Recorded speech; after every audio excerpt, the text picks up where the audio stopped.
Okay. We talk a lot about resource in this class, and that is choosing objects of focus that are somehow intrinsically calming or intrinsically safe. Maybe intrinsically is the wrong word, but for you, the experience of them are is safe.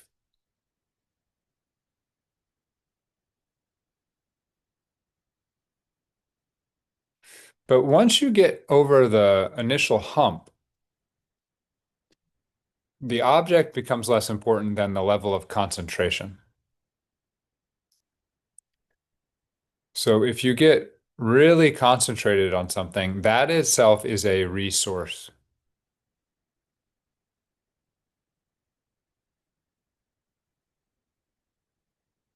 So we want to start with something that invites us in. That's a resource. And then that thing will invite us in to the point where we can hold our attention longer and longer and more with more detail, more continuity.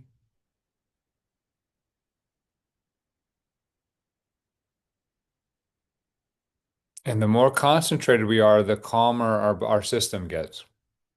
And that goes the other way as well. If the more calm you are, the easier it is to concentrate. And so there becomes a feedback loop, and this causes lots of peace in the system. So in Buddhism, just a reminder, this is a secular class, but there's a lot of wisdom in these traditions. In Buddhism, there's really two paths, and one is called shamatha, and that's the concentration path. But either path, you want to start with a certain to get to a certain level of concentration.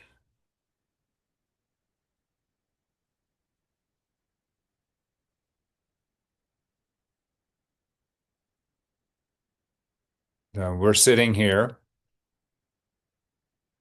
and we're going to choose the breath today.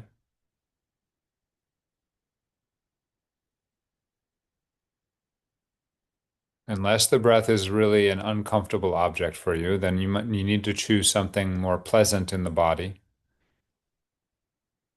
But search out the part of the breath that feels the best, that is the most available to your attention. The most obvious ones are the nostrils and the belly.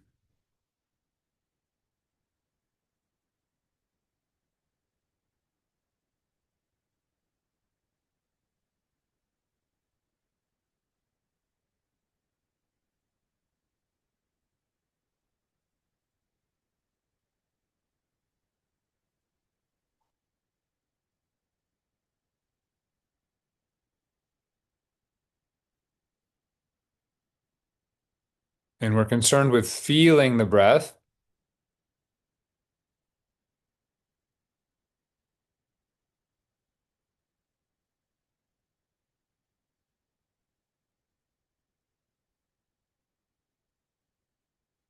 So we want to tune into basic feeling sensations like temperature. So classic thing to notice is the air temperature changing on the in-breath and out-breath in the nostrils. But you can also notice the temperature in the belly region or the chest.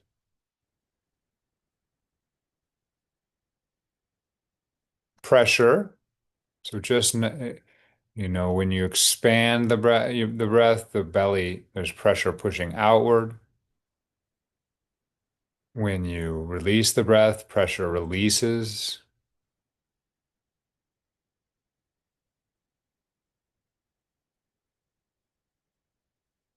It's sensations like tingles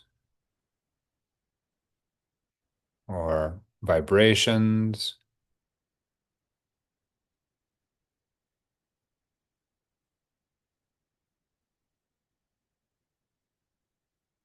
You want to get interested in the shape of the experience. Mhm. Our feeling sensations usually start with a sense of location and shape. So you can feel, where do you stop feeling the breath?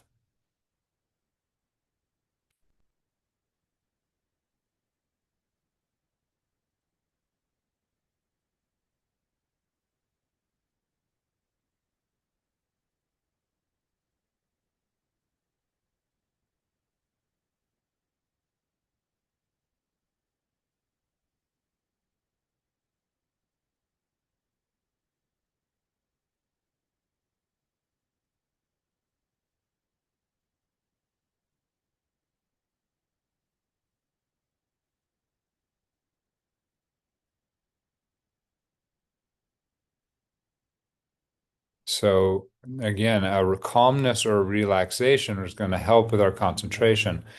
So that's why we choose the most pleasant part of the breath to focus on. But that's not necessarily the most important thing.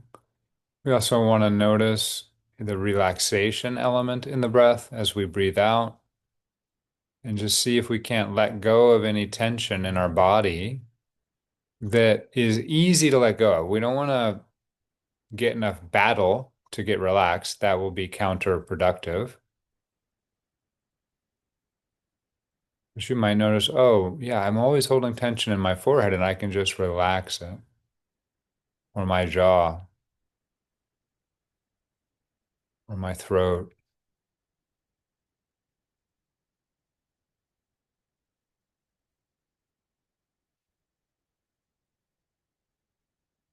or maybe my shoulders or hands,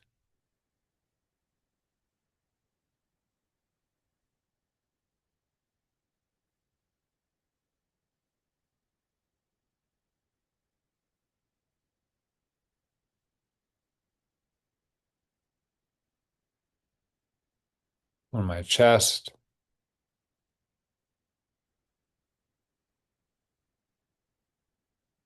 or belly.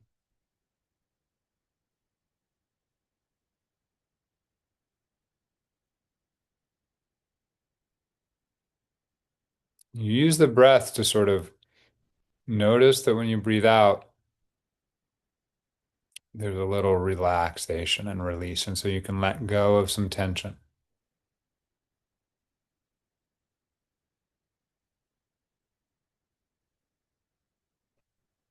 So just technically, again, we were attending to a part of the breath that felt good. And now we're using the breath to attend to relaxation, which is also something that can feel good.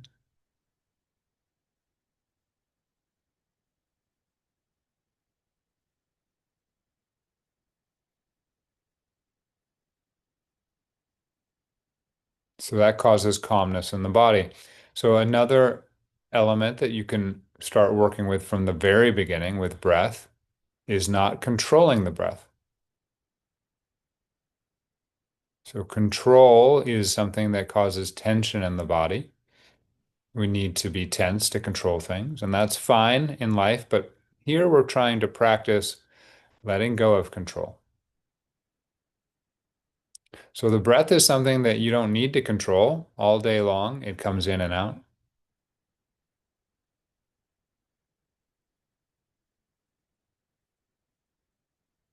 but it's actually difficult at first to not control it when we're paying attention to it. So an early practice here in concentration is actually to let go of controlling the breath and just observe the breath. So you wait for the breath to come in and you let it go out when it's ready to go out. And by waiting, I mean you don't breathe in until the body breathes in.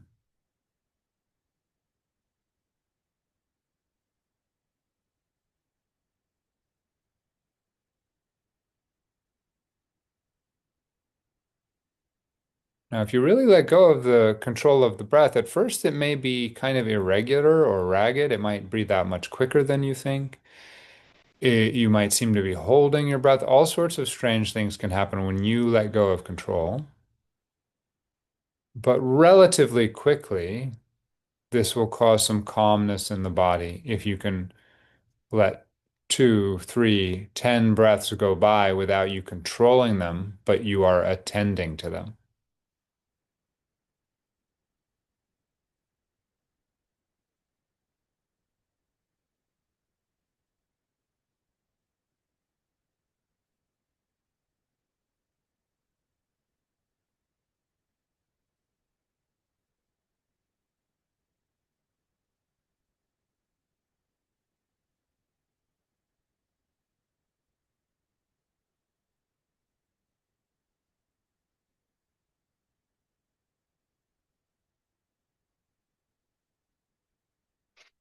And maybe finally, in preparation for really focusing in on the concentration, you might do a little more work to really find the stillness. This is this calmness that will allow for concentration. And you really could find it in a number of areas, but we'll start with just the stillness of the body. And this just requires really feeling into parts of the body that are genuinely still.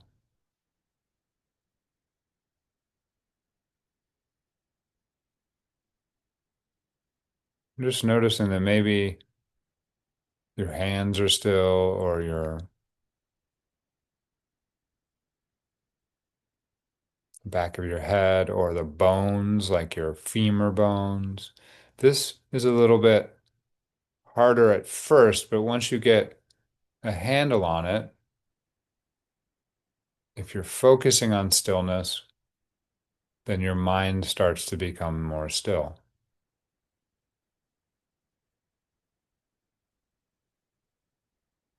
And by focusing, we just mean feeling, seeing, or hearing. Right now, we'll start with feeling. So the breath comes in and out, and we go, well, the breath isn't still. And it's not totally true, but that's what it seems like at first. So you notice the breath, but then you notice that somewhere nearby in the body is still. The breath is moving and the body is still.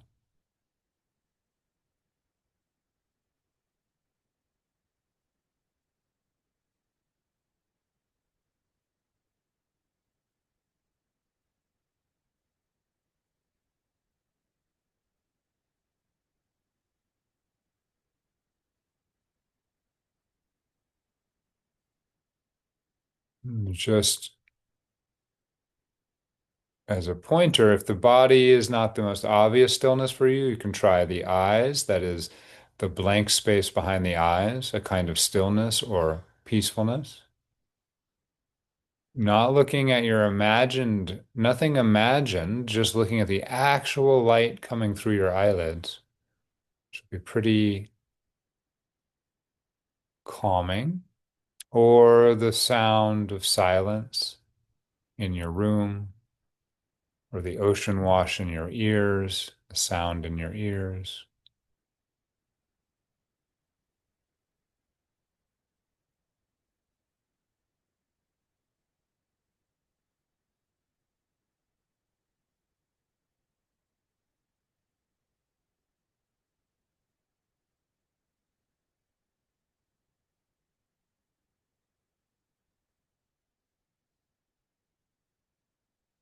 So as we've talked about many times, where your attention is the determiner of what your experience is like.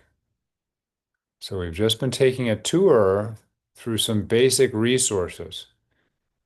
That is, experiences that are intrinsically calming. In this case, I think that's the right word. Stillness and relaxation are intrinsically calming. The breath is not necessarily. Letting go of control, intrinsically calming. So these are all things you can use at the beginning of your sit to settle in. And then you come back to the breath.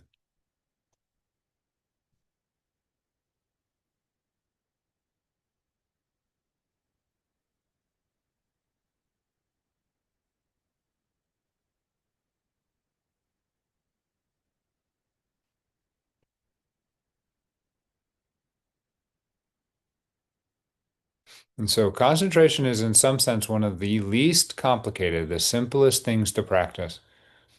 And it's one reason so many traditions focus on it because it's really just like a sport or an instrument. Like there's just a way to do it. It doesn't require any mystery at first. It's literally just paying attention to something continually without getting distracted.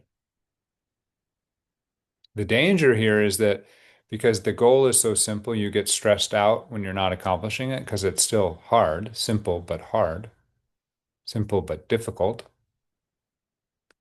So you just have to stay relaxed and patient with yourself. And if we're going to use the breath,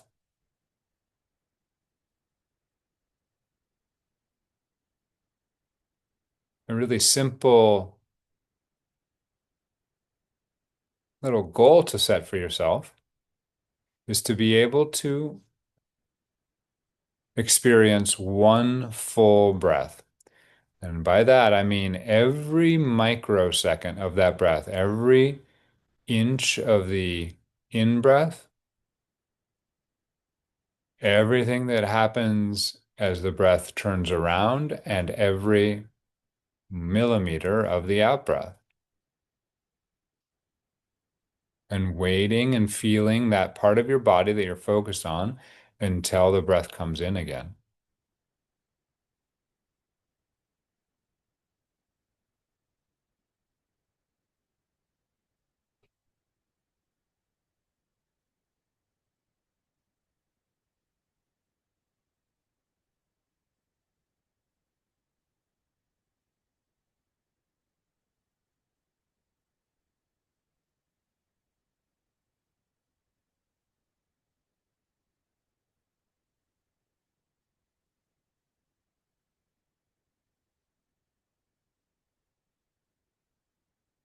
So there are many, many layers to even that one goal I just described. But you should notice, unless you've been practicing for a while, just how squirrely your mind is, how it really doesn't want to sit still even for one whole breath.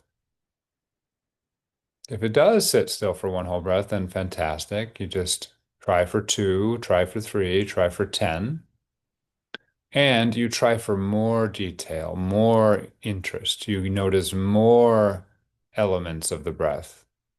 You examine it more closely, as if with a microscope.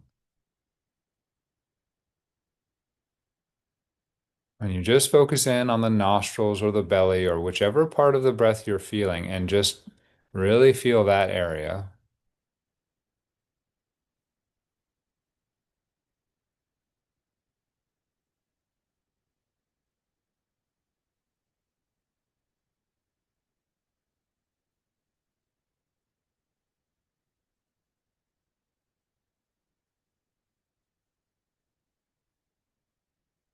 And one of the major tools to help us in our concentration task is called labeling.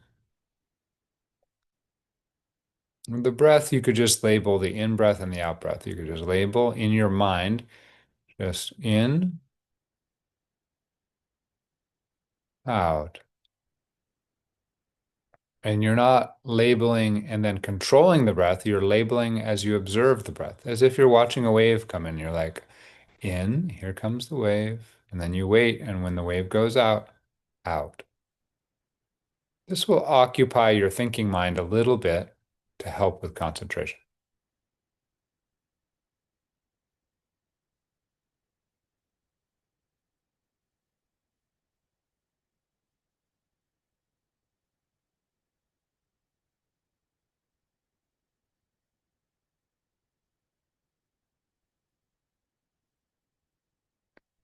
At first, the smaller the area that you're focused on, so the nostrils compared to, say, the whole belly, the smaller area will be more difficult, but will also require more concentration. So you'll get more concentrated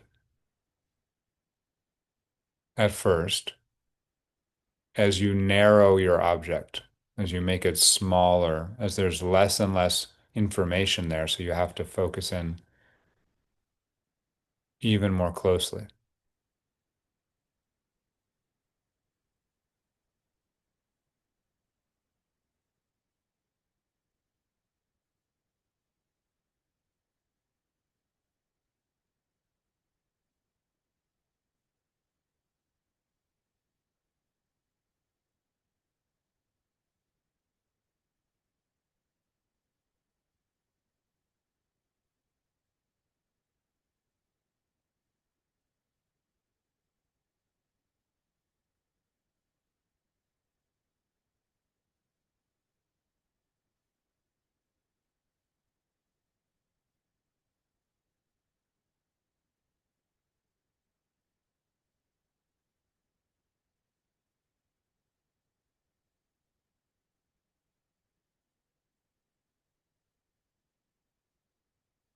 And so you just have to not get too frustrated and just stay relaxed and just keep trying to notice the whole breath. And when you notice you've been distracted, that's fine. That's normal.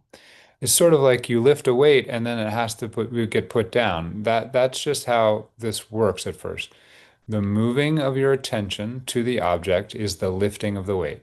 And you try to hold it there as long as you can, and then eventually your mind will get distracted and you put it down. And you just notice I've put it down. Okay. All right, I'm ready to bring it back. And you lift the weight again.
Now, if you're really not controlling your breath, you're just letting it come in when it wants, and you're giving a lot of attention to it, the breath will tend to start to get slower and longer. It may not happen in this sit or even the first few sits, but it will eventually. And this isn't shouldn't be too far down the road. You'll notice a day or a time in the sit, and the breath starts to get slower and deeper and longer. This is a natural consequence of the body relaxing. And even if you're relaxed, there's a period where the breath might need to settle down as it's releasing energy or tension.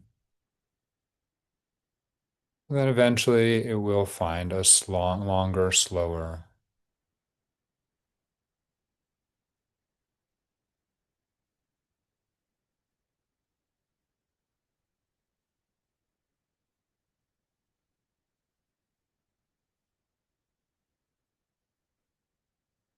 Some people find using the label of feel to be more useful than in and out because you can use it sort of whenever you want. You're always feeling the breath, and there's less mind that is like distinguishing between the in and the out. Just feel, feel, feel. And the longer the breath gets, the less labeling is going on if you're in outing, but you can always label with feel.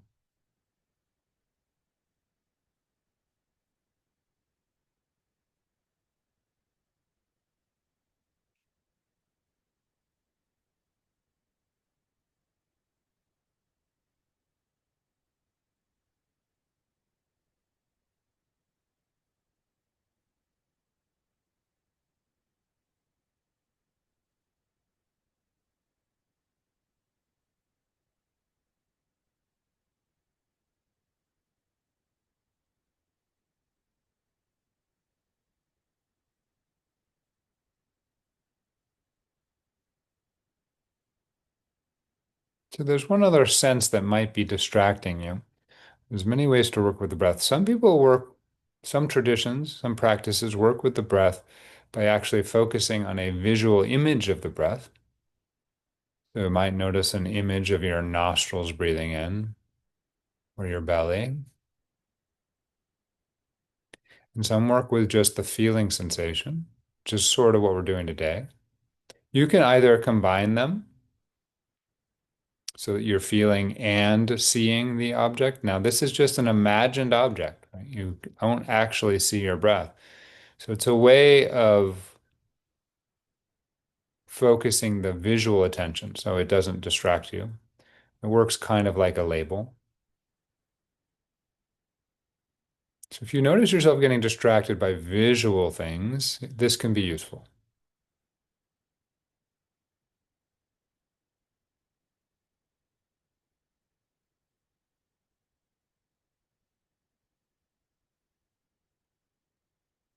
I personally use the blank behind the eyes as the element that calms my visual distraction. So I just sort of breathe into the darkness, into the gray. So it's coming in and out, but I'm seeing less and less and just feeling.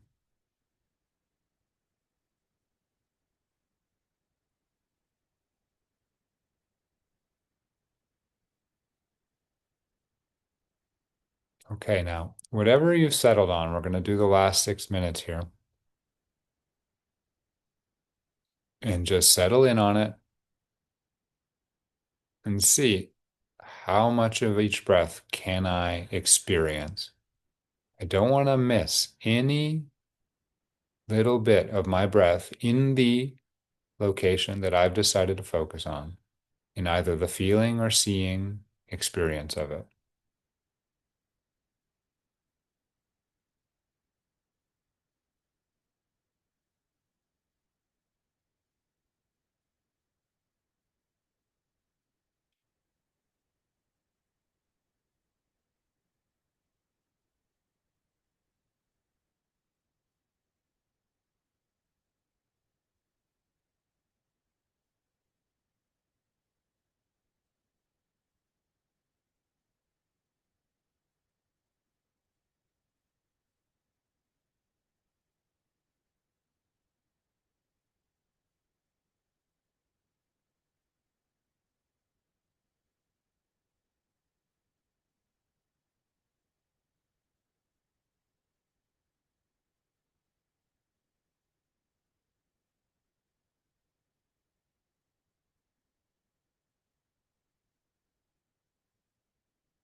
Okay,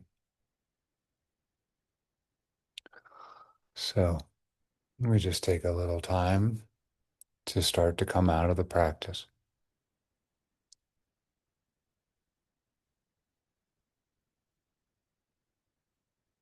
You allow yourself to move your fingers, open your eyes when you want, stretch your body, and just notice the difference between now and when you started. There's a real practice here. Meditation is a practice. Everybody understands that.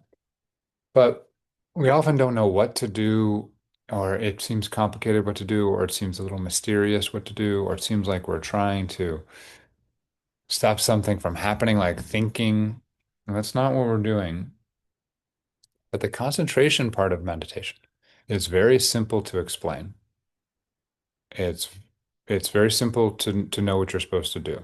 It actually is still mysterious in the exploration of it. You'll learn lots of interesting things about how your experience works, but we just keep saying, oh, can I stay with this breath all the way through without controlling it, just accepting it the way it is? When we can do that with the breath, we've developed a skill which we can then start applying to our mind, to our emotions. We're not trying to get rid of anything, just like we're not trying to get rid of the breath by focusing on it. Not trying to get rid of the mind. We're not trying to shut off the mind. The mind will tend to get quieter as we do this practice, especially the concentration practice. Why? Because we're occupying our attention with things that are not mind, or with only one little part of the mind, like the label, or the image of the breath, or the feeling of the breath. It's very useful to notice, how did I get distracted? Where were most of my distractions? Most people, when they're really trying this, will start off with physical distractions, physical discomfort from sitting still, start really the beginner kind of experience. And this will, of course, come back over time, depending how long you're sitting and what's going on with your body, which you might notice, a pain in your back, or the need to clear your throat, or the want to move, or these kinds of physical sensations. And that's good. Just notice those physical experiences and try to come back to the breath. This is why it's useful to have a comfortable sitting posture to make sure to reduce the amount of physical distraction that's coming up. But mm, physical distraction will be an element in any practice. So you just notice that. Or is it your mind? Are you talking to yourself the whole time about how you should meditate? Or are you immediately distracted by what you have to do later today? Very possible. Or what happened yesterday? Very possible. Is that happening in the talking space or the visual space? Are you seeing? Are you daydreaming? Are you having visual memories? Are you being distracted by something in your environment? Usually a sound or a series of sounds, or is it very hard for you to not focus on the sounds of the environment? Just becoming aware of these distractions is itself a useful part of meditation because you're still mindful. So there will then also become periods where you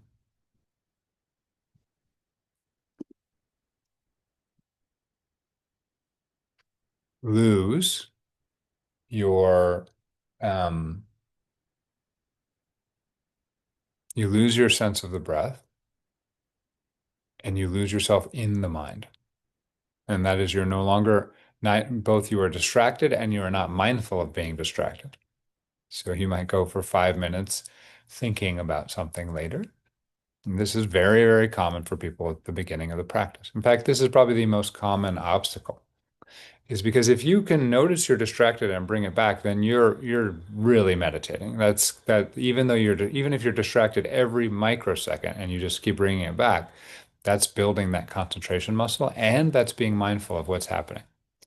It's those periods where we get lost in the mind for an extended, it's like we fall asleep into the dream of the mind. And that's very normal and that's expected at the beginning. But that's 5 minutes where we're barely meditating. Like there's only this little bit of energy that's sort of reminded, hey, we're supposed to be doing something here, right? And eventually you wake up to it and you're like, oh yeah, and you bring it back. When you bring it back, you're back to meditating. Even in the moment, you just have to notice the distraction. So, part of getting to know the breath continually is getting to know is also knowing the distractions continually. So there's the mindfulness element, being aware of what's happening, and the concentration element, which is being able to hold your attention on something. And this is how this works at the beginning of practice. And so the mindfulness element can continue even when you're getting distracted. So don't get too frustrated. That's fine. If you're noticing that your attention's like rah, rah, rah, that's great. It's not as comfortable, it's not as easy to feel good in it, but it's definitely meditation and it's very useful. And over time, the distractions will quiet down if you keep working on the concentration element of bringing your attention back.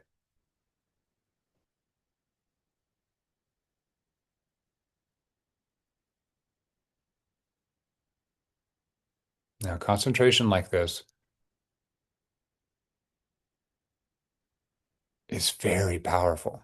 And it's hard to explain to people just how calming and pleasant the system this is when we start to get really good at it. It's not something I like to talk about much because the point of meditation isn't to really get good at something. That's not the point. The point is much deeper than that. And the for many of us, the need to be good at something, the need to perfect something, need to achieve our goals is actually a major obstacle to us um, being able to meditate, to be able to achieve achieve is already a goal-oriented word, right? To be able to get the benefits of meditation. So you have to be careful with this, but when you get good at the concentration element of it, it makes a lot of other stuff easier in meditation, but also in life. And in the shamatha path in Buddhism, there's a point in this concentration path where you'll get intensely pleasurable, intensely blissful,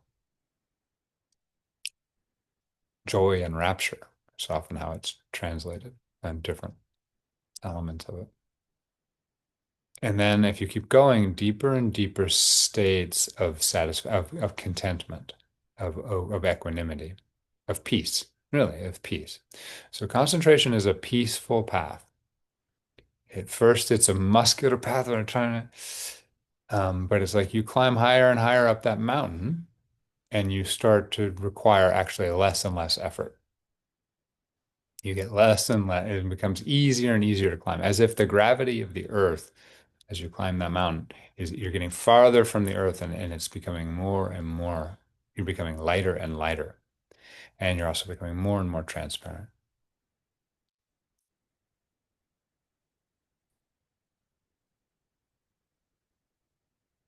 So I just want to finish with that, a reminder that meditation is ultimately a practice about reducing the suffering in our life, or if you want to go all the way, eliminating um, the optional suffering in our life.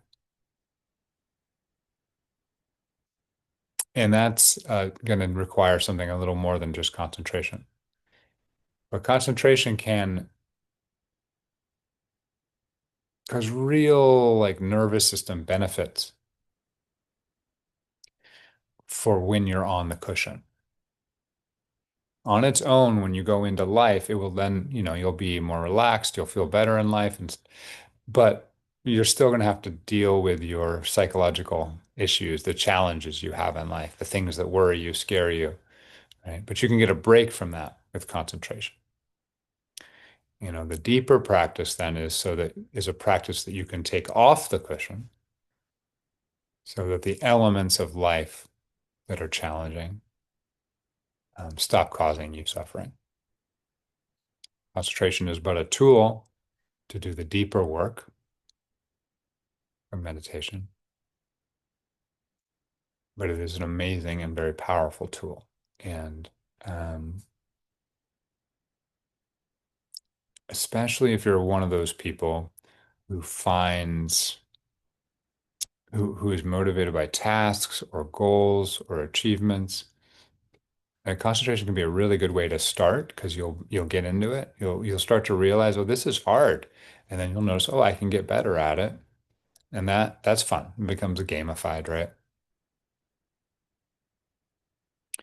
So I do recommend you work that way, but there's also a danger in that. It's just remembering that's not the point of meditation. Okay. Um, it's a it's a it's a building block that can make the point of meditation, which is to get genuine insight into who and how the world works and into the nature of our suffering. But concentration can really help with that. And is an essential part of any meditation, even if it's not the main focus for some meditation.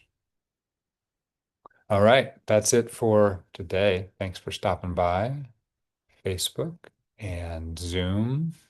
If you want to join us for the question period, which comes after this, and discussion, just come on by. All right, much love.